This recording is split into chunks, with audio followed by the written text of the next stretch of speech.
Hi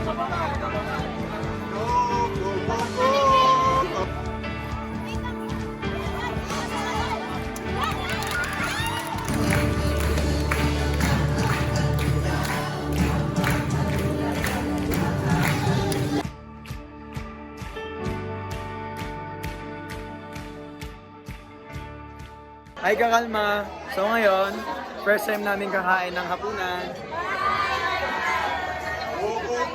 Ano po ulam natin ngayon? Papa!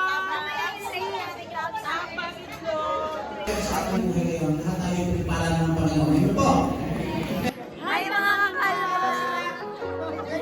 So ngayon, ano tayo natin? Mag-bonfire po kami. Pakikuayon po kay Jaya po sa ating pick sa kanya. Ayun po, kami joke. Yan po siya. Here pa rin. Pwede mo tayo connection po dito. Meron po pwesto dito. Go, go, go, self-control.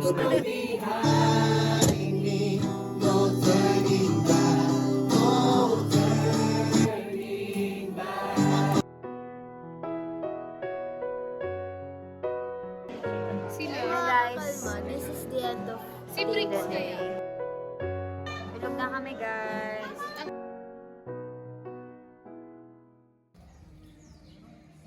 Hi mga kakalma! Good morning! This is our morning exercise for today. Day 2 na po tayo! And once again, right. Kuya Paolo, negative 1 na kayo. Hi mga kakalma! Kakain kami ngayon ng breakfast. Let's eat everyone! Self-control pala! Kalma lang ang sayawa! Self-control for Jesus!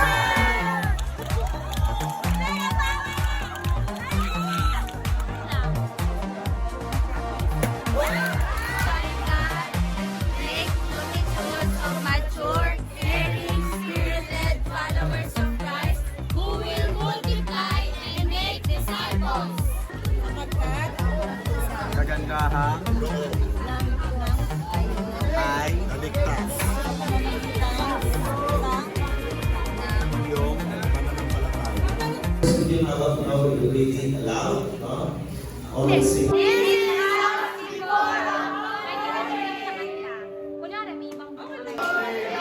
This is us after outpouring. Go, go, go.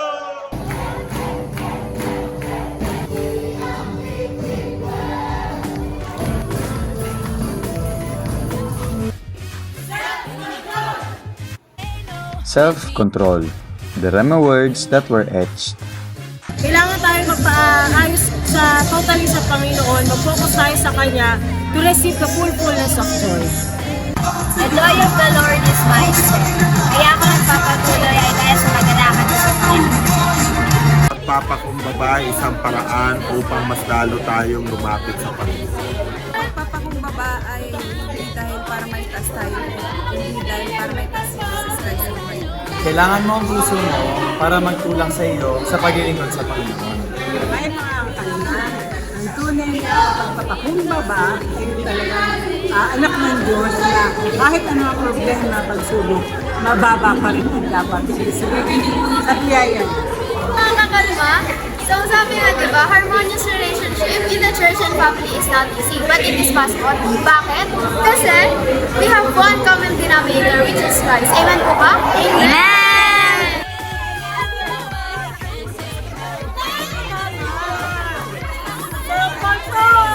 Signing out! Go, go, go! Self-control! Yeah! Go, go, go! Self-control!